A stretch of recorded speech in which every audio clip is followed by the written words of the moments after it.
right, you're welcome back. And if you've just joined us, you're still watching Good Morning Nigeria. Our focus this morning is on the Shiite movement and national security. Well, we have our guests already seated here in the studio to discuss this issue and to take it further. But first, we have put together a background report that would lay the foundation for this discussion. And it's been put together by correspondent Serafina Okon.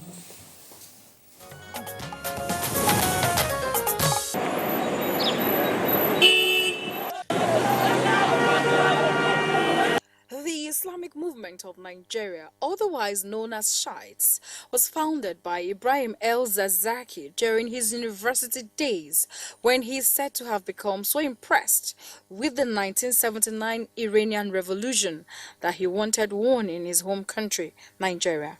Records also shows that he became the leader of the Islamic movement and turned it into a vehicle for gaining followers in the 1990s. The movement, which is said to have previously known as the non-violent Islamic movement, has over the years lost that posture, with many incidences of violence associated with its processions, where they have not only ignored lawful authority, but also oppressed other citizens as they go about their lawful businesses.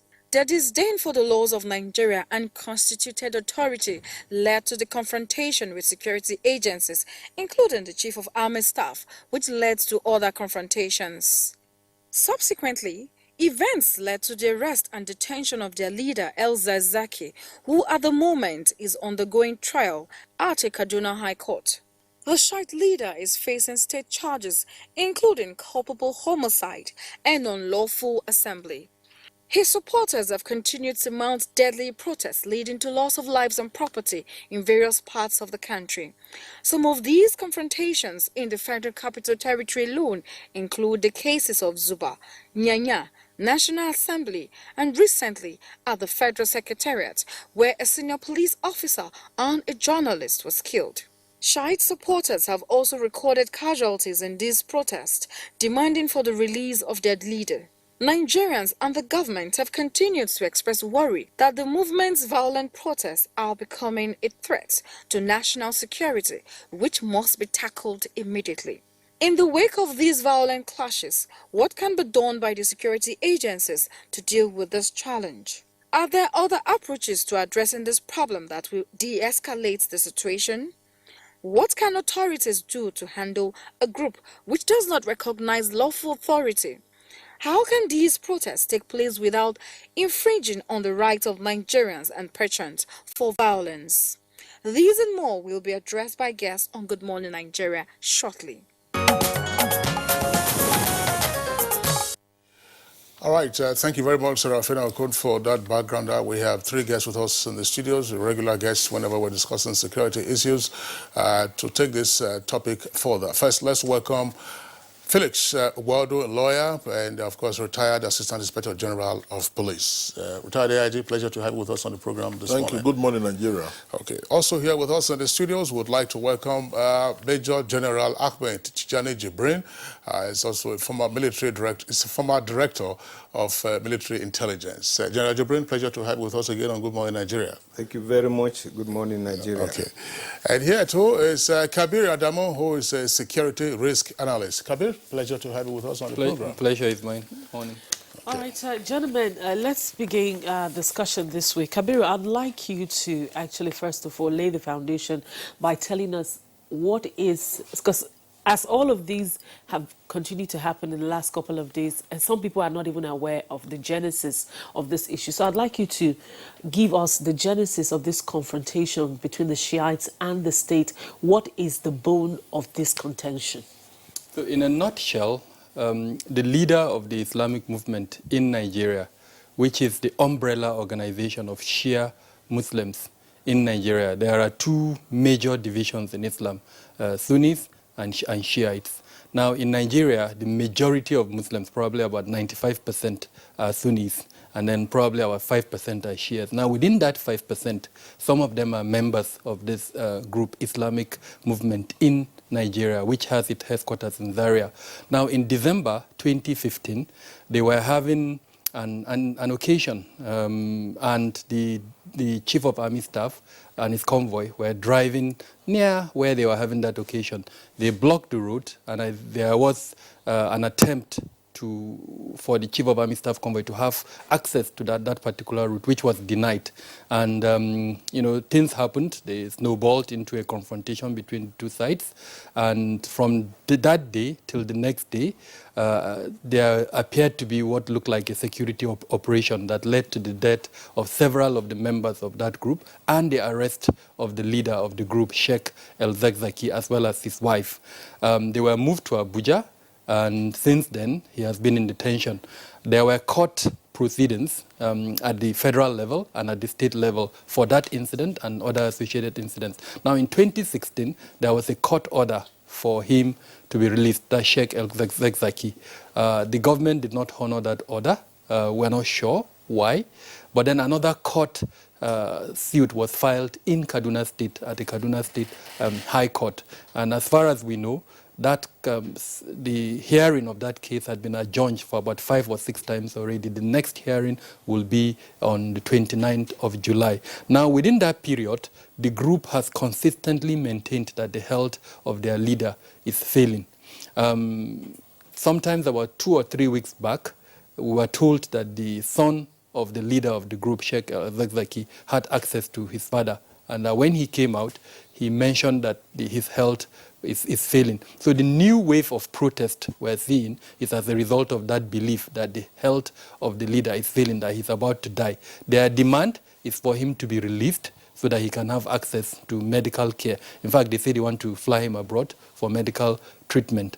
On the part of the government, the executive arm of government, they have maintained that the case is not under their influence. It's the judicial arm of government, because, of course, there is a court sitting in Kaduna that is looking into the matter. So to answer your question directly, their demand is clear.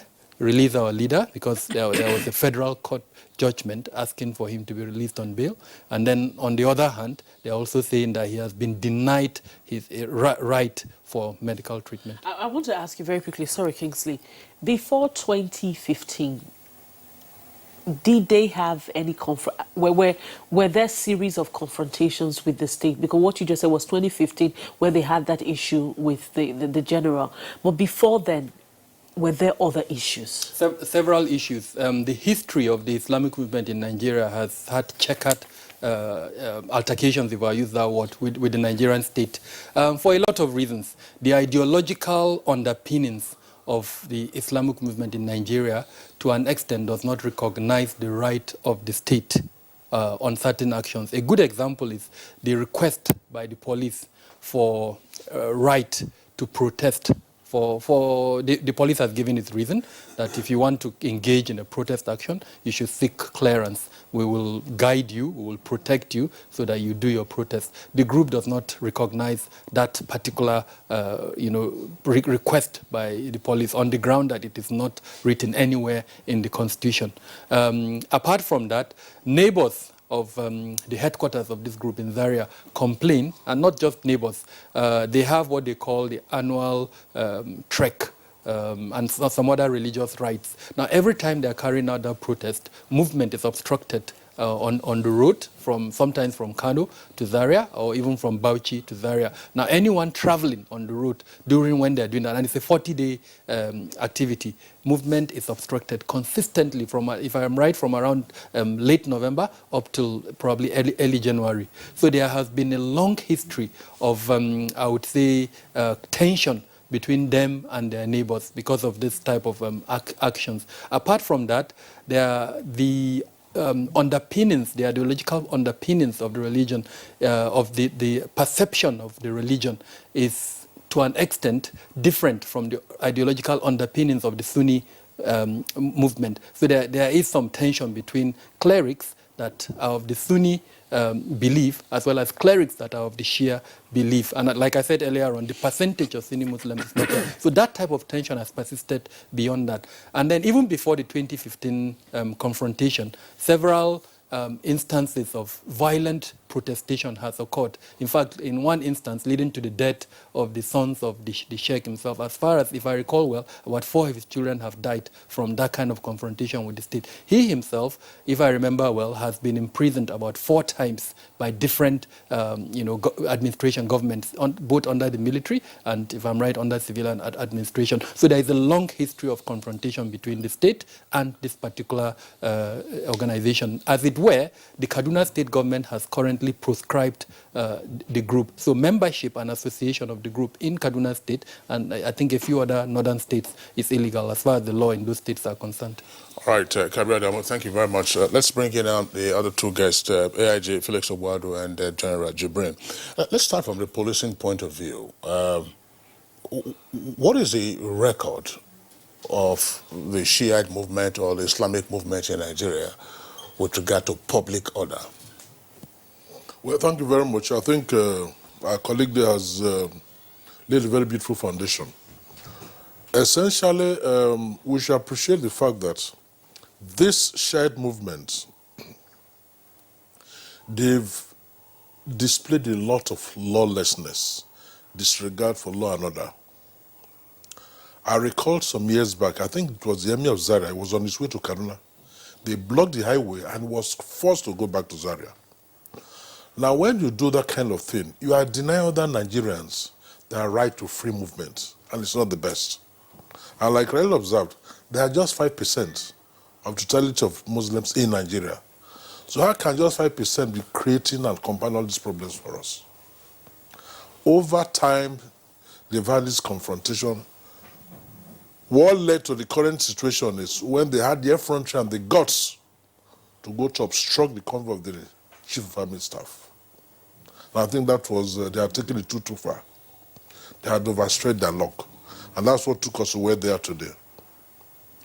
So they've been extremely lawless. We've had that record of always disrupting public order. And when they do that, a lot of human activities are affected. No free movement, no, everything is virtually disrupted. Lives are threatened and all of the businesses are threatened, you know. So these are the records they've had, the police have had over time. I just wonder, from the military perspective, the Islamic movement, of course, mushroomed, that's to say, it grew during the military reign.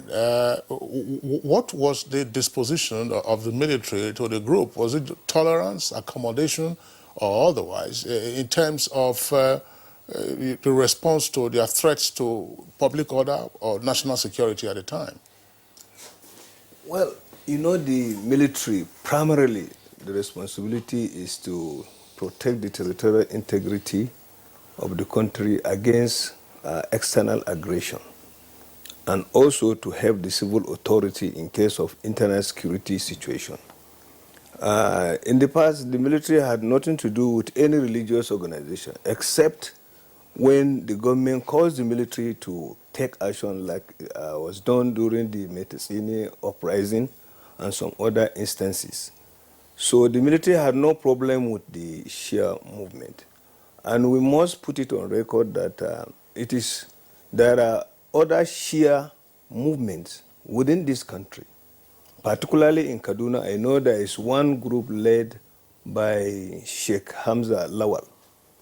Nobody has heard of any violence from them. Nobody has heard of any clash with the security agency or confrontation with the government. Nobody has heard that. So with the case of the IMN, the confrontation actually culminated into the prevention of the Chief Army Staff to move. That was where the military actually came in. But in the past, the military had nothing to do with them. So you know very well that as a Chief of Army Staff, you are moving in your own convoy on a federal road in the public, and then suddenly a group of people will stop and say you should not pass. And from what we saw on some video clips and testimonies thereafter, all entreaties to allow the chief pass, they refuse. So there is no how, if the Chief of Army Staff of Nigeria will be prevented from movement by people who illegally assemble and who feel that they have the powers to stop the chief of army staff from moving, I think they are looking for trouble. There's nowhere in the world that can happen, nowhere in the world. So that's why the military had to use the minimum force required to allow the chief of army staff to have his passage and go and attend his official function. So the military has no any particular relationship with any religious organization, because primarily their dealing is with the police and other security agencies. So that's why the Al-Zazak group have problems. And the problem is because they stopped the chief of army staff from movement. Without that, I don't think there would have been any reason to have anything to do with them. In terms of classification, the general impression out there, until you mentioned this now, was that you talk about Shiites, they are the ones that are ex-Zakzaki supporters, but it would appear that they also have sects within the shall we say, Shiite sect. So who are the followers of ex-Zakzaki? They are the Islamic movement of Nigeria. And you mentioned another group that is also in Kaduna. Yes. What appears to be the modus operandi of that group? Do they also engage in the kind of things that we hear about the IMN? No. You will not even know they exist, because they carry out their religious activities in their mosque and other sacred places they consider. You will be in Kaduna, you will never hear of it, unless you really stay in Kaduna and you're interested in the Islamic movements in the city. You will not know they ever exist, because the Shia as a group, as a religious body, is not supposed to be violent. Even the El-Zazak group, if you recollect, in the past, nobody has heard of them committing any violent act. They carry out their procession on the street. And like was rightly pointed out by Kabir, anybody that wants to carry out a large procession must seek the police permission to do, so that the police will be there to monitor what is going on, so that some hoodlums will not hijack their procession. So, but they do not believe, from what we are reading in so many of some of their literature, they don't even believe in the Nigerian government. I was going to, speak to that now. This is a group that doesn't recognize Nigeria as a country or as a state. Yes. How do you engage this basis, and how is this perceived in security circles? How do you perceive? I like you to start by speaking to that. I'd like Aliyu Kabir to also respond to that. In a security circle, how do you respond to things like this when a group doesn't recognize Nigeria as a country or as a state, and it is within Nigeria? Yeah, if you are within a country and you do not recognize the authority of the government, that means you do not also believe in the Constitution, because it is the Constitution that brings the government to existence. So if you do not believe in country's constitution, how can you live in such country? Even foreigners, when they come into your country, they practice, like there are many Indians, they are practicing their own religion, many Buddhists are practicing their own religion, and so on and so forth. You have to respect the law of the land. If you do not respect the law of the land, you do not have right to say that you will not have confrontation with the law enforcement agencies. That is why in the Nigerian situation, the IMN have constituted themselves into more or less a radical movement, rather than Islamic movement. Like the governor of Kaduna State pointed out, they are more or less seeking for political power. If they are trying to establish their entity, they are training militia. And there are occasions when these militia behave like military men. There are accusations that they are being trained to behave like military men. We have seen video clips where there were parades marching, just like you see on National Day, with the elders taking salute as the president of their own enclave. So there is nowhere in the world where you will exist in a country and you say you do not respect the law of the land. The simple law says that if you want to do a procession, seek for police permission, and they'll protect you. But you refuse to do that one. So there is no how they will not be having confrontation with the, whether it is this government or any other government, there is no how they will not be having confrontation with the security agencies. Ali Kabir. Kabir Adamu. Kabiru Adamu. So I think I would like to take a step back and then analyze it from two positions. The obvious position and then the likely latent position. What's the obvious position? If you speak to the members of the group, they will tell you, no, we're law-abiding, we recognize the Constitution, that's why we're working in government institutions, because of course there was a time when they would probably not even work in government organizations. So that's the obvious position. But like my co-discussant has mentioned, there are literatures and there are videos that have indicated structures within the group that suggested perhaps some aspects of military training. Then there are also indications that there is a close link between the group and the Iranian government. Then there is also the very likelihood that at some point perhaps the group may have attempted to sabotage certain actions of government at the state level and probably at the federal level. Now, all those are latent positions that would require more intelligence gathering by government to prove. But the bottom line is the group has failed to comply with laws of the country in certain circumstances, and that this is what is leading to where we are. A good example is the situation we are currently. I've had analysts discussing that the kind of energy the group has concentrated in the protest, because let's remember, these protests have been going on for about 1 year, 9 months. If I remember well, it started in February 2018, where today in July 2019, those protests are still going. So some good analysts have mentioned that if they had focused the kind of resources and energy in that protest, in pursuing the legal process, that perhaps we will not be where we are. Then the second element of this, life is sacrosanct. And their members are dying. Their women are on the street with kids.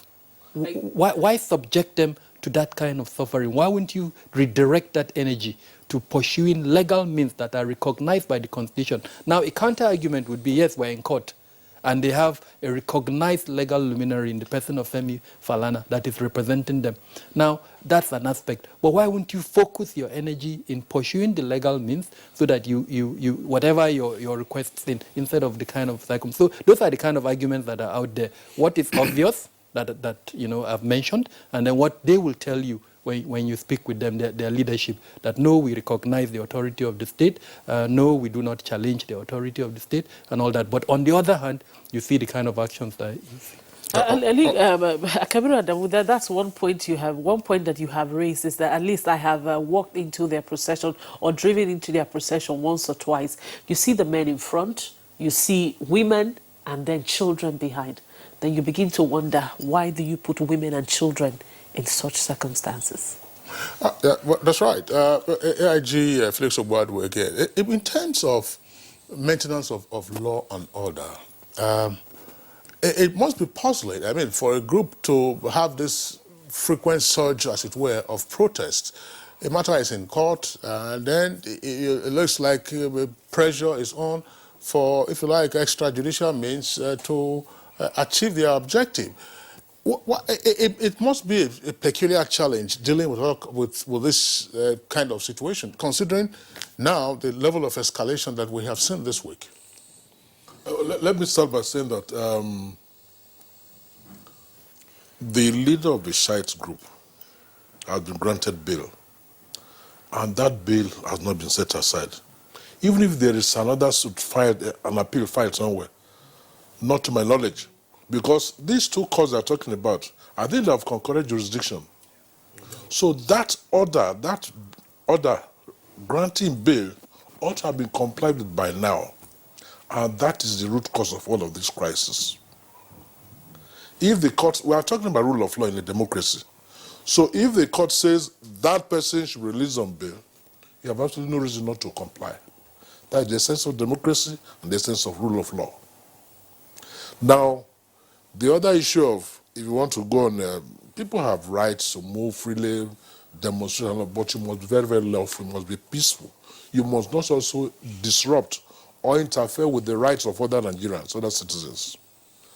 The essence of even informing the police that you want to go on a protest is for the police to protect you, so that if there is any other group that is not in tandem with what you are protesting about, you'll be protected against those guys, because you run the risk of being attacked. If, for instance, Group A is saying, we want this here, Group B says, no, you can't have it there, there'll be confrontation. But if you have the police with you, then all of that will be minimized to a very large extent, if not eliminated outright. But the biggest problem, challenge we're having is, from our perception, the level of indoctrination. I was so amazed to see women with children within the ages of 1 year old, 2 years, 3 years. They are carrying their babies and part of this protest. So what is the level of indoctrination? Who is telling them all of this? So we really need to change the orientation. Like my colleague Riley said that time, if there is a way of reaching out to them, to educate them, to enlighten them, and to also tell, look, if you have any problem, if you have any complaint, follow the due process. Femi Falana, senior advocate of Nigeria, is one of the foremost lawyers in this country, and is well representing them. If they have any issues, he's very competent, capable to pursue their, whatever their legal requirement, up to even the Supreme Court, if it so requires. But to resort to violence, you can imagine the level of destruction that took place the day before yesterday. NEMA infrastructure razed to the ground.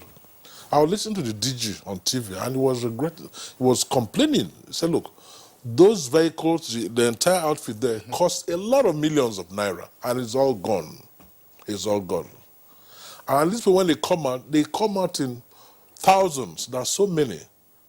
To the extent that the number, the way they come, even almost virtually overwhelms security outfits, the agents. But that's an issue, because I always ask myself, yes, or some people say, how is it that they come out in that number? Large numbers, yes. Yes, and there is no information prior to that time, or even at that time where they are. Because when you see them, we're not talking about 100 people or 200 people. Yes. We're talking, so how come that as they begin to come together from across to wherever they want to protest, that there's no information at all? And one issue is, it does appear that whenever they go on these protests, they seem to be clashing with security agencies. What is responsible for that factor? Now, let me tell you, I must admit that there's some measure of intelligence gathering failure. You can imagine that number that appeared within the Federal Secretariat environment. Then, the other time before that, the number that also went to the National Assembly complex. Before all of these people come together, I mean, the security agents ought to have known. Like Riley observed, we're not talking about 100 people, we're not talking 200. We're talking thousands, they're all over the place. So how come that they come into the Federal Capital Territory, for instance, and nobody gets to know? As we're talking now, I'm very certain that they are still around in the Federal Capital Territory. And don't be surprised, they could strike again. And very shortly too. Let me just make a little clarification. I think knowledge on their activities is known. There was intelligence, I'm almost certain of that, that they were going to, like I said, they've been protesting since February 2018. So there are two scenarios. Some of them are here within Abuja. I mean, I could be a Shia follower. It's not written on my forehead. There is nothing, except sometimes when they come out and they wear their bandanas, the blue, red, or black bandanas, and then sometimes they dress it. But there is nothing that will tell you this is a Shia follower, or Sunni, or Christian. There is nothing. Now, that's one point. I've been in instances in Friday mosques where we finish praying, and then in seconds, you would see about 100 youths gathered, and they start shouting. You had prayed side by side with them. You didn't know they were Shia advocates, or rather in Islamic movement in Nigeria members, and then they would start protesting like that. So there is a challenge there, and I want to underline the word. It's an ideological movement. Dealing with an ideology is quite difficult. Violence, frankly, has a limit in addressing ideology. In most instances, you don't even advocate violence in addressing an ideology. Now, we have underpinned what the issue is. It's about the detention of their leader. So my question, I mean, or rather the discussion, if I'm going to have that with whoever is holding the leader, is what is the exit strategy in this regard? Is the exit strategy to keep him forever, or is the exit strategy to allow the court proceedings to deal? If it's the court proceeding, we've agreed earlier on that there was a court order for him to be released at the federal level. Now, if for any reason there is a court proceeding at the state level, why didn't the federal government respect that? I know there have been statements by different representatives of the executive arm of government. There was a statement yesterday. I'm trying to see if I can get that on why that court order has not been No, that released. was it was Femi Adesina who was speaking on the program. General Jibrin would like to come in here. What I read in some documents, he was the other Justice Kolawole of the Federal High Court was the one that authorized his bail. But that was before he was charged with culpable homicide for killing a soldier during the uprising and for other things. So, and as has been highlighted, is the two courts are of coordinate jurisdiction. I'm not a lawyer, but you have used the right phrase. Yes. But I understand that culpable homicide is not a bailable offense at all. It is. And no, I'm coming. It's not a bailable offense except on extreme circumstances of health condition, and which I think the lawyer of El Zazak is pursuing now. Since now they have gone to court seeking for the release of El Zazak to go and attend to his medical issues. And the case is coming up on 29th of July. So with that in mind, I think they should calm down and wait for the outcome of that one. And because the order was given for the bail, and then he was now charged with this thing. And whether it's available or not available offense, since that time in 1980, no court has issued another bail order. This court that is sitting now in Kaduna, because Kaduna State has taken over, this is happening in our state, and we have laws and regulations guiding how we interact with each other. And that was why they placed that charge on him. And since the charge was placed on him, no court has issued another bail. Well, gentlemen, the matter, as we all know, is fairly complicated. But let's again, in terms of linking it up with national security, say, look, before 2015, that's to say the clash between the Islamic movement and the convoy of the Chief of Army Staff, there apparently were no reports of the activities of the IMN, that's the Islamic movement, in and around the Federal Capital Territory. Actually. Now, there's a spillover, as it were, from Kaduna State into the Federal Capital Territory on account of what happened and the trial that is ongoing and the various legal issues arising.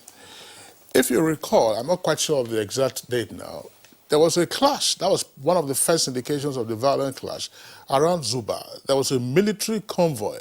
Yes. I said it was supposed to be conveying munitions and other things, and other hardware. And they were being attacked, by some of the members of this group. And then they repelled them. And then, of course, fortified themselves. Thereafter, we have seen their incursion into the heart of the Federal Capital Territory. The worst case scenario, if there's no pushback, as it were, or containment, what are we likely to be faced with? We have to state this fact. They cannot operate in Kaduna because, as has been highlighted by Kabiru, they have been proscribed. Immediately they gather, they will go and be arrested because they are not recognized as an entity any longer. So that is why you see the only option they have is to come to Abuja. And the impression a lot of people have is that it's federal government that is holding him or is the president that is holding him. That is why some people are calling on the president to release him. And if you know our president, that he hardly interferes in this type of situation because a competent governor is sitting in Kaduna State and on the basis of their laws of the land, they have detained this person. And since that period, no any court issue any bail order for him. So that's why it is difficult to understand what is going on, like you rightly mentioned. They cannot operate in Kaduna. because they are proscribed. They have to come here. Let me say something. Let me correct some impression here. One, like I was talking about, field of intelligence here. Before that large number of Shiite members will assemble and report to the Federal Security Environment, that was the issue I was raising. Nobody, no security agency saw people just coming. That would have been able to raise some suspicion. That is the feeling I'm talking about. One person, two person, going to hundreds, then up to thousands, and you say, and all of a sudden they spring surprise on you. That's what I'm talking about. Secondly, that they are proscribed in Kaduna does not mean they cannot even still operate there legally like they're doing here. These guys have no regards for their lives. You recall that some of them even said 2,000 of us, or thousands of us, are prepared to lay down our lives until our leader is released. That means they could go to anywhere in their thousands. The security men, how many weapons do they have? How many rounds of ammunition do they have? When you finish firing, you still have more people. The next they will pounce on you. They have no regards for their lives. So even in Kaduna, it's because, like General Riley said, the impression they have is that the directive for this, their leader, not to release on bail, came from Abuja here. Well, That's why the intensity of the listen here. AIG, Okay, yes. lawyer, I'm just wondering, look, homicide is a state offense.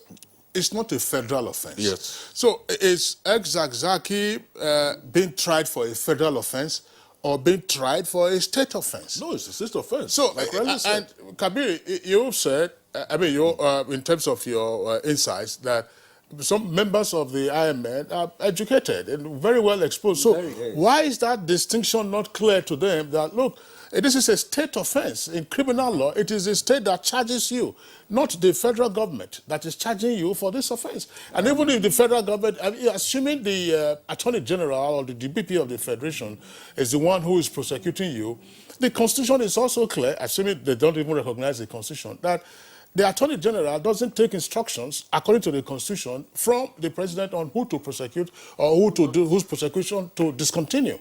Kingsley, Sorry, if you are... let me chip in this. Yes.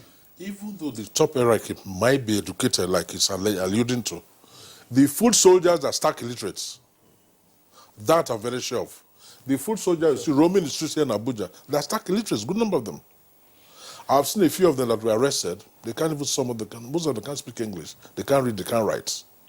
So if somebody is highly educated and you are deploying the stark illiterates, the kind of scenario that plays out in politics, politicians that are educated, their children are school overseas, they go to exploit the children of the poor to go and be causing mayhem here and there. But their children are secured out there. Is that right?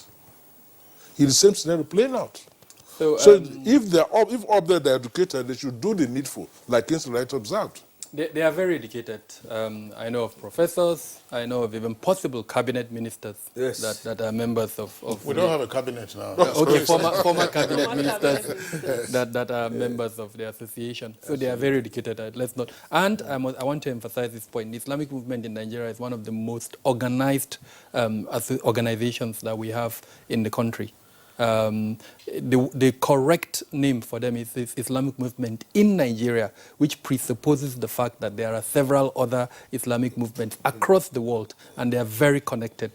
So the pressure, as far as diplomatic and international pressure, is a tool that they've used in the past and that they can use. And it is this point I want to emphasize. Imagine a chess game. What the first pieces that you usually move are the pawns.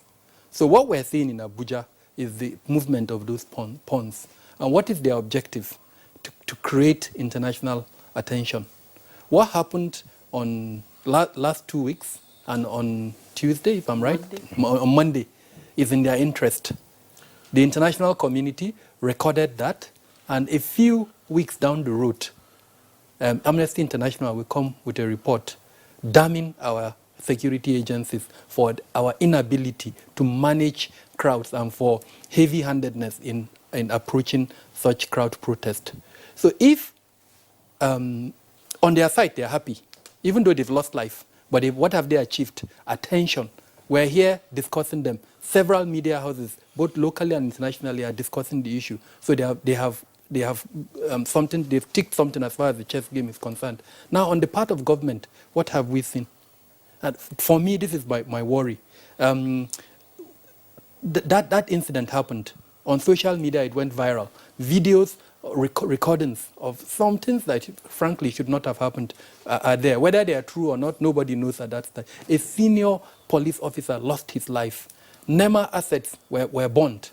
Core member, a journalist, lost his life. Under circumstances that are unclear. At this stage, an investigative committee of whatever type should have gone out, and then let's ask ourselves, the rules of engagement, were they followed? If they were followed, how come people lost their lives? Protests are ongoing in Taiwan at the moment, and we're not seeing that type of thing in several parts of the world. So for me, this is the thing.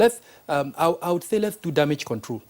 Well, Kabir, thanks. You know, doing damage control and also talking about the level of violence that we saw, look, the families of those who lost their lives, they are in mourning at the moment, and we continue to sympathize with them. The Deputy Commissioner of Police went out on his lawful duty, and, you know, the next thing, he ended up in the morgue. The journalist who was on his beat ended up in the morgue as well. And some persons have also raised this question, that, oh, you know, the protest was peaceful. It was the security agencies who responded in a heavy-handed manner. You talked about, Kabir, you talked about getting into an investigation. Could the security agencies, just asking a question, could the security agencies have set ablaze the utility vehicles of NEMA that are stationed near the Federal Ministry of Foreign Affairs? Like I said, this is a chess game, unfortunately. A dangerous chess game that is costing life, but that's what the Islamic movement in Nigeria is doing. We're aware they've gone to the UN headquarters. They've attempted to go to the US Embassy. They have gone to the British High Commission. They've gone, in fact, they targeted an international conference taking place in Transcorp and spiked their protests during that period. So it's clear what they want to achieve, attention. And are they succeeding? The answer is yes. So these issues that you've mentioned, it's very difficult for any of us here to sit and say, this is what happened. Whenever there is a protest like that, and remember this thing has been ongoing for about how many months now? It started February 2018. We're in July 2019. So for quite a long while. A year and a half. And just yesterday, I was at the presentation of a report that identified that indicators for protestation in Nigeria is one of the highest in Africa. What am I trying to point? There are several reasons why fifth columnists or other elements could infiltrate this protest and cause the kind of scenarios. Now, the possibilities are one. Islamic movement in Nigeria may have done that. Blue on blue could have happened. That's a possibility. Thought elements that wanted to take advantage of this possibility to create what happened. So there are several circumstances. It's only an investigation, a fair one, that would point with facts that would say this is what happened. And then whoever is guilty would now be penalized. Okay, let's go, because you Kingsley asked the question now, could security agencies have set NEMA's equipment ablaze? Definitely not. Let me correct an impression. They came in armed. The DC was shot dead, went before them. I was appealing to them to calm down and follow due process. That is where he was shot.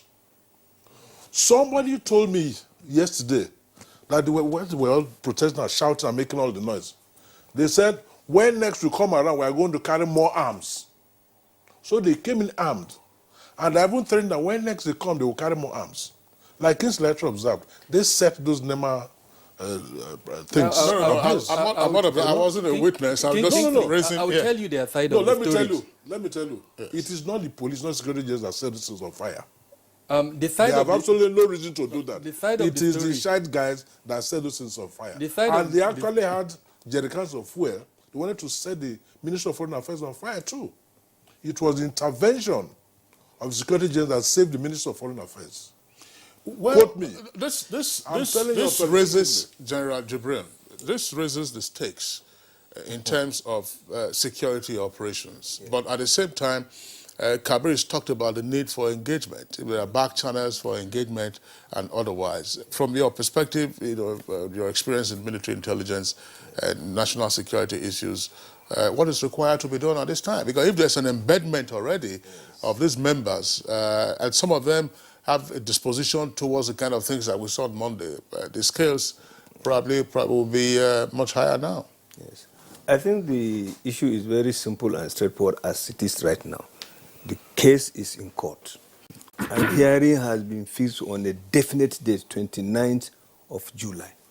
I don't think it is at this stage that the government will engage them in any dialogue or any form of discussion. No. I think maybe it is after the court judgment. If it is not favorable to them, I know that the stakes will be higher because definitely they are not going to take it lying low. They are going to come up with new dimension of their expression in various ways. So I think it is at that stage that possibly we will be talking in terms of engaging them. But at this stage, I pray they are not even proscribed at national level as an organization, because that is also likely to be on the table. If the federal government follows suit what Kaduna State did and proscribe them as an organization, this is another thing that can happen. But it's possible maybe after the judgment, the way, if they is favorable to them, I don't think they will witness more of these confrontations. But if it is not, yes. Are we can always play this back. Let's return to the chess analogy. Is it that Nigeria is likely to be sucked into a proxy war of powers in the Middle East if this is not properly handled? We already are, unfortunately. We already are. It's at the low level now, because like I said at the beginning, there are two major divisions in Islam. Sunni, which has its spiritual headquarters in the Kingdom of Saudi Arabia, and then Shiites, which has its spiritual headquarters in Iran. Now, in their open attestations, the Islamic movement in Nigeria will tell you they are not closely associated with the Republic, with Iran. But in the latent disposition, there are indications that they are openly associated with Iran. The two divisions, Sunnis and have these close associations with either side. And each, for political influence, each side would like to grow its membership. Now, the argument by Islamic movement in Nigeria is that the reason why they are being persecuted, because remember, that's their allegation, that they are being persecuted is because their membership is growing and that the Sunni group is uncomfortable about that membership. So already that interplay is there. Now, one thing that you've emphasized in when giving the background to your question is the radicalization that is taking place. And my worry about that radicalization is that even if the parent body, Islamic movement in Nigeria, is not radicalized, there is a high likelihood, and I emphasize this word, of the emergence of an offshoot that is radicalized. Now, has that already happened? The possibility is extremely high, given what we have seen in the last few weeks, especially when the incident at the National Assembly. One side of the Islamic movement in Nigeria is saying that, no, we didn't go to the National Assembly with an intention to be violent. However, we've seen videos. I've seen an instance where a young man was on top of a vehicle trying to break the windscreen of the vehicle. And I've seen inscription of Free El-Zazaki on vehicles that have been touched. So while the leadership is maintaining that stand, there is the high possibility that already an offshoot of young radicalized youths are already taking that kind of action. The scenario that my co-discussant have mentioned of an attempt to touch the Ministry of Foreign Affairs is very possible that it's an offshoot of that group. So bottom line, we've emphasized that point, intelligence needs to be strengthened by the various agencies in charge of intelligence. How do you utilize that part of the intelligence, that intelligence in action, AIG Felix Obuado? Because assuming the proxy scenario plays out, that Nigeria is now the theater of a proxy war of some powers in the Middle East, what is the risk that Nigeria faces further in terms of rogue elements pouring in from elsewhere around the world in support of either of the groups? Well, we really need to re-examine these are current challenges. The negative influences we are getting from some of these countries, Iran or Iraq, wherever it is, they're not helping us at all. That's why I've always said how I wish the leadership could copy the way Islam is practiced in the Southwest. Because violence does not pay. These people must be made to realize and appreciate the fact that violence does not pay. Violence, no development, nothing. Like I said, most of these foot soldiers are stark illiterates. The wrong indoctrination, they are being radicalized and all of that, it doesn't take them anywhere. Look at all the destruction and the retrogressiveness in all these countries we just talked about now. It's all crisis upon crisis, crisis upon crisis, crisis upon crisis. So we should learn from all those places. We should not allow borders to, just allow these guys to come in here and be creating problems for us. The porosity of our border is one of the problems too. People just come in here, the next will say they're in this, they're that. Many, many years back, I recall my days in Nabi Uzar 1972 to 75. We didn't have issues like this at all. Muslims were one indivisible family that abhorred violence. All of a sudden, this factionalization, this one defecting and all of that, started coming into Nigeria with wrong and negative influences coming from all these undeveloped countries. When you're talking about development, we focus towards countries like America, UK, Germany, France, and all of these places. But when you're looking towards Iraq, Iran, all these areas, you're not thinking of development. What you think is just religion, and with that myopic perception, it's what we are facing now that we continue to battle with. But again, let me conclude by saying that if we must overcome this situation, that court order must be obeyed. Because if this man had been, if that court had been obeyed long time ago, all of this wouldn't have happened.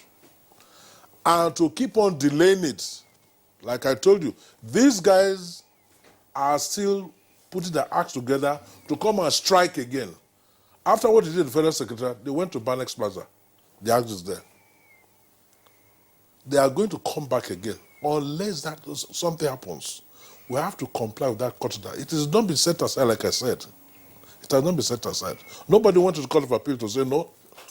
Yeah, but you make the point. You make the point that they were appealing it, that it's being appealed. That's part of the reason. That is it. He said, yeah, Femi Additional said so yesterday, Exactly. that judgment is being appealed, and that's the reason why. That is belatedly. And frankly, and I say this with all sense of responsibility, there is nobody that you speak to that will confirm that there is an appeal in any court. Yes. As far as we know. Yes. So my point is that I'm trying to bring out is there is a lot of misgivings, and the government needs to come out and speak a bit more clearly to Nigerians. Present evidence, for instance, that there is an appeal. Show this man that his health is not failing, like the group is saying, and things like that, so that at least all of these agitations will reduce currently. I also want to... There are two issues I'd like us to speak to in the course of this discussion. And first of all, one would be the issue that you raised, that, you know, the possibility, like you said, it's a chess game, and denial by the leaders of this group that their foot soldiers are not perpetrating violence is also part of the game. And that, you know, in all of this, after all of this, the possibility that there could be an offshoot from this is something that we should look into. But then another issue is the public in all of this. Where do we come in? From what I know I did a research not too long ago. Abuja is, after Enugu, the safest city to live in Nigeria. But as we speak today, in the last couple, yes, it ranks number one after Enugu. Enugu is number two. And in the last couple of days, when you want to go out, there's this thought in your head, where do I go to? How do I go about my movement today? people are feeling insecure. If you see some of the footages that have come out, just the one that happened in Banex yesterday, people running helter-skelter. Yes. Where does the public come in all of this? Well, it's like we said, security is everybody's responsibility. Like you used to say on NTA here, that when you see something, say something. And I've also added, when you also hear something, also say something. Like I said, all these massive movements, Nigerians see them, people moving around. You know, part of one of that advert too, these criminals that are terrorizing us, they live amongst us. So whatever we see, we must give information, credible information. Intelligence gathering is very key. Inform the security agencies. You know, I always talk about what happens in some of these francophone countries that border Nigeria. If a stranger goes into any community there, the villagers, the indigenous, they will go and tell the traditional, say, look, this guy, we've never seen him here before. We don't know why he's here. And they go and reach out to that guy. And question about here, nobody cares. The issue of security is just abandoned in totality to the security agencies, and that's not right. Security agencies cannot do it alone. Look at the number of losses they've been suffering, security agencies. A colonel and some other officers were killed in Borno State. Thank God the governor of Rivers State, where the guy comes from, set up a fund to take care of the wife and the children. Now, 2 days ago, a deputy commissioner of police, who went to be appealing to them to be peaceful, to eschew violence, all of that, was shot and he has died. So we need to put our acts together. We must all put our hands on board and work together, synergize, exchange information, because in the absence of that, it's going to be difficult for the security agencies. They can't do it all alone. So whatever we see, report it. Whatever you hear, report it. Let's pass on the information. AIG Felix Ogbuadu, Yes. thank you very much. We just need to restate this because we've already discussed it in the course of the Yes. program. Yeah. I actually said that look, what is playing out is that El-Zakzaky is not under trial for federal offenses. Yes. You already acknowledged that. Yes. That is a state offense, Yes. without destruction of public order culpable or homicide. culpable homicide. And the federal government is not responsible for what is happening to him. The question that then was then also addressed as you as guests was, look, why is it that the members are not sufficiently being educated as to the fact that it is not President Muhammadu Buhari who is holding El-Zakzaky. It's a court process, and that flows from the state. Yes. Of course, Kabir did respond to say that, look, this is an attention-seeking device by the IMN, to say, look, we want to get more attention locally and internationally. There's another aspect we'll come to. If you are magnetizing attention, again, what implication would that have for our national security? We'll take a short break now. When we return, we'll continue with the conversation.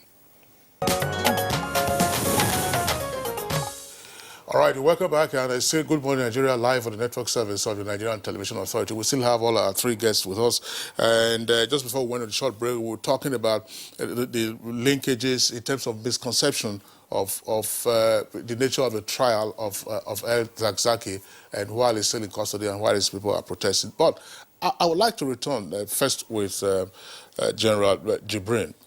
With national security and the fact that perhaps this might then become, as it were at the moment, a low-scale proxy war that Nigeria is witnessing.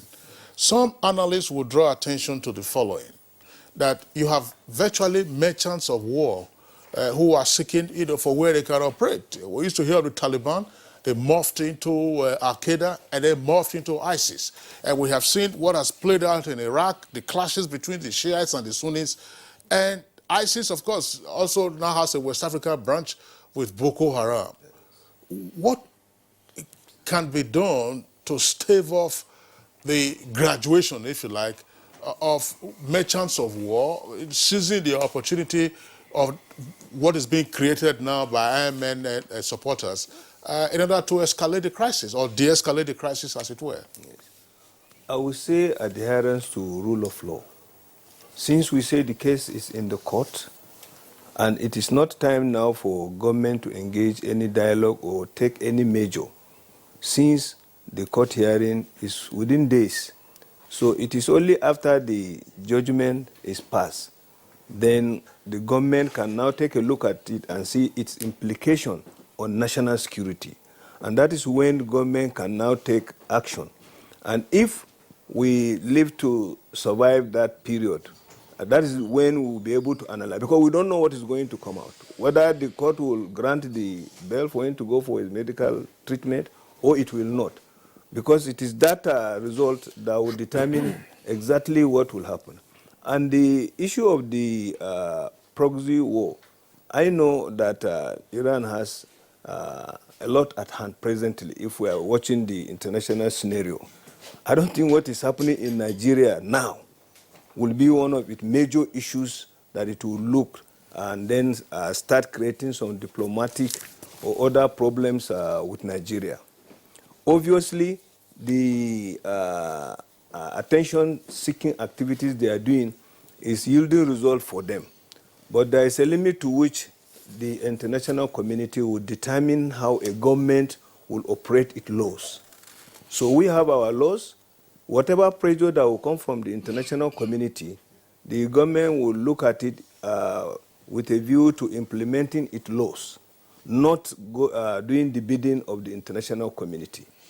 All right, very quickly, let's take our tweets. We're getting responses, we're getting contributions and suggestions via Twitter handle at NTA GMN. And you can also still send in your tweet and be a part of the conversation. The first one is from Omogbola Mbabs. It says, national security supersedes any other interest. However, the federal government must circumspect in addressing the issue of these elements before it snowballs into another seeming intractable menace. Abuja residents now live in palpable fear where we go or how we don't go. Here, he said, when the innocents are affected. For me, I think there's more to the boldness of this group beyond the ordinary. Barely 48 hours ago, some Iranians went to protest at the Nigerian embassy in the United Kingdom. That tells us that there's more to their rebel rousing than meets the eye. Let's federal government be swift in action.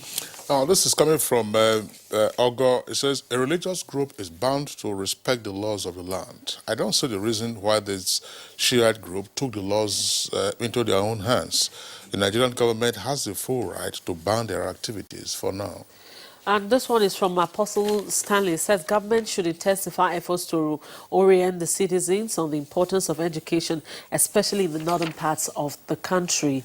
Parts of informed citizens can never cause a problem. Okay, when citizens are informed, it can never cause a problem for the country. Law Alpha C. Government should, as a matter of urgent importance, enter into dialogue with the members of the organization to find a peaceful way to address their agitations, thereby restoring sanity. Mike Kaniaku tweeted, said the activities of the Shiites in recent times are despicable and irresponsible. It is condemnable and actions taken too far. Our extant laws do not authorize any one or group to take laws into their hands. Federal government on its part should prosecute the leader of the group in the law courts if they are proven charges against him. Habila Kwara Zakchi, let's clarify that again from Mike Anyankwa. So the federal government should, on its part, prosecute the leader of the group. That is, if there are federal offenses that he has committed, but it's already been tried for state offenses. And that's the prosecution being undertaken by the Kaduna State government. Now, this next tweet is coming from Habila Kwara Zakshi. If not properly handled, we may just be having another breed of deadly organization. If releasing their leader is actually what they are protesting for, I think that should be done. He can be out of prison and still be prosecuted. His followers are going wild, and government should be careful. Joseph Francis Obi said government always says it strongly believes on the rule of law. They should find a way to handle these or it will escalate beyond control. This is from Joseph, again, the first one that was from Francis Obi. We are in the era of religious enslavement. People have been blindfolded with religion. The judiciary should speed up the trial to let them know their fate. David Jack Solomon says no reason, no person or groups that is above. There is no person or group that is above the law of the land. No one. However, to end the Shiite program, the government should implement the recommendation of the Judicial Commission that earlier looked into the issue. The Shiite must be handled meticulously to avoid the rise of insurgents. It's well known that Nigeria is presently battling Boko Haram terrorists who sadly have foreign components that are yet to be diffused till date. It's unacceptable to add another terrorist organization to the list of foreign-sponsored criminality that citizens now have to endure. But just as Kingsley said earlier, or we have tried to make very clear on the program, it is not a case between the federal government or President Muhammadu Buhari. It is a case between the Shiites and the Kaduna State government. And Pascal Isile has this tweet. Now, if the courts have granted bail to their leader, then he should be allowed to go home after meeting the bail conditions. The Shiites issue is not supposed to be a national matter. And taking the kind of attention that it is now getting, the president should please help. And this one is from Festus Akimboyo. He says that the Shiites have denounced Nigeria's government and pledged allegiance to an Iranian government is what makes them so threatening. Their lawyers have the responsibility of asking them to stop their protest and violent exchanges with police since the matter is in court. Senate Michael Amakoji says no right-thinking Nigerian will support any group or religion threatening the peace of this country. However, we should also be human to address the fundamental issues why the people are protesting. We learned that some time ago that their ruler was granted bail but denied release. The Shiites must respect the Nigerian constitution, and why are they keeping silent when the two El Zazakin sons were shot dead years ago and now continued protesting because the president is from the north and a Muslim too? This one is from Alhaji Musa Muhammad Adeja.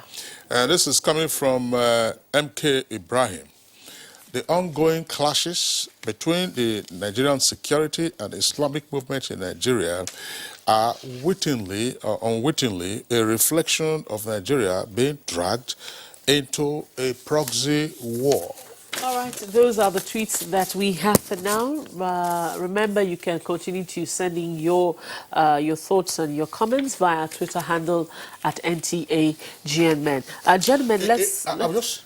Rhoda, General Jibrin has talked about the rule of law. There's some point that also needs to be addressed in terms of management of public order and peace.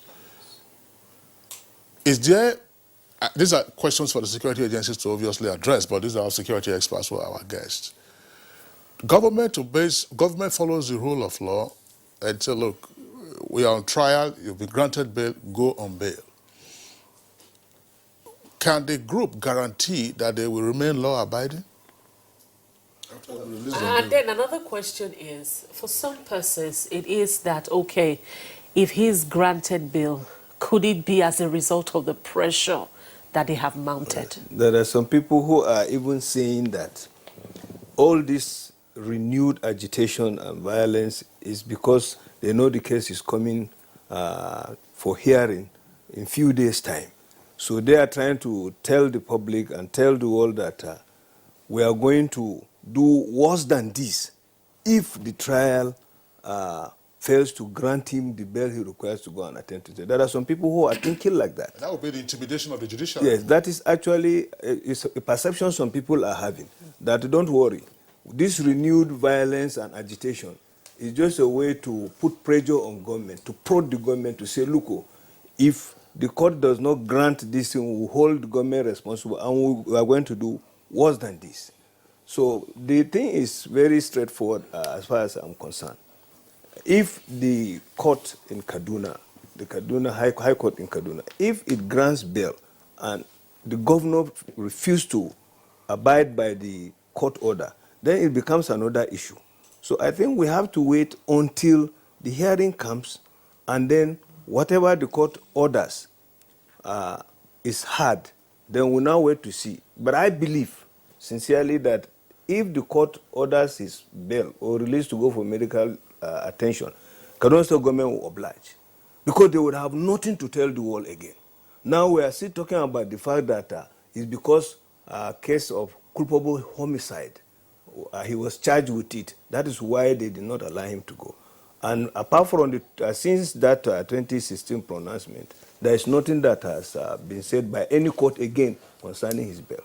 So I believe if the bail is granted, Kaduna State government will allow him to go for his medical attention. And it will be good for government to allow that to happen so that the group is not, we don't fall into the hands of the group. AIG, Yeah. a guarantee of orderly conduct by the members. That's in the event that their leader is released on bail. Well, I want to believe that all these protests is aimed at ensuring that the court order granting bail is complied with. And like I said, if that order had been complied with a long time ago, all of this wouldn't have happened. So I want to believe very strongly that if he's released on bail, a lot of this tension will be doused. But that is not to say that at the end of the day, in the course of the trial, if he's eventually convicted, maybe there'll be another, that'll be the next level of the protestations and all of Question I that. was going to ask Yes. Kabiru Adamu now. So if it's not released, or if it's released, the Kaduna State government decides to appeal it, what happens? An unfortunate continuation of the kind of circumstances that we're seeing, and perhaps even an escalation. I've mentioned that it's very likely that there's an offshoot, so perhaps that offshoot will become more radicalized, and then, we would see a continuation of this. Government has several tools at its disposal, including, like we've discussed, the proscription of the group, but we have to be very careful there. Like I said, it's an ideology. The group has successfully, I underline this word, intertwined the ideology and its formation.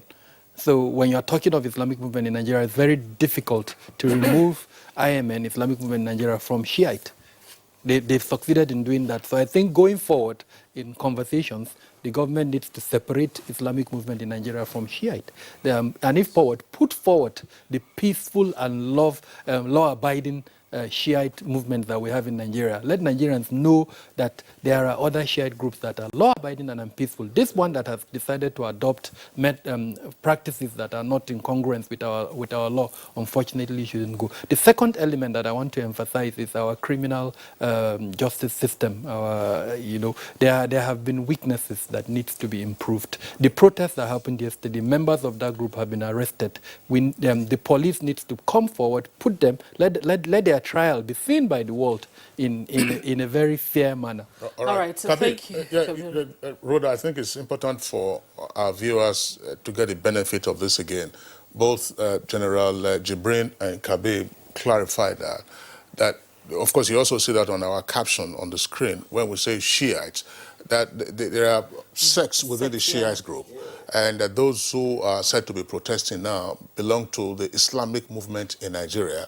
And as General Ibrahim also indicated earlier in the course of the program, you have a Shiite group in Kaduna that is quiescent but effective, with and that's what Kabiru is even saying, that yes. even within the Islamic movement of Nigeria, that there are different It appears to be. Different that possibility Shiite is groups, there. and other ones are peaceful. That's right. All right, and law-abiding. All right, thank you very much, gentlemen, for being a part of the program this morning. We have been actually looking at, of course, the Shiite movement and security, national security.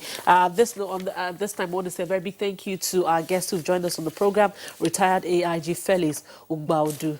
Thank you very much for coming on the program. It's my pleasure, thanks. All right, a very big thank you also to Major General Ahmed Tijani Jibri, the former director of the Military Intelligence, TMI. Thank you for coming. Thank you very much for the opportunity. And of course, Kabiru Adamu, it's always our delight, sir, to have you on the program. Thank you for sharing your thoughts and your time. Thank you for having me.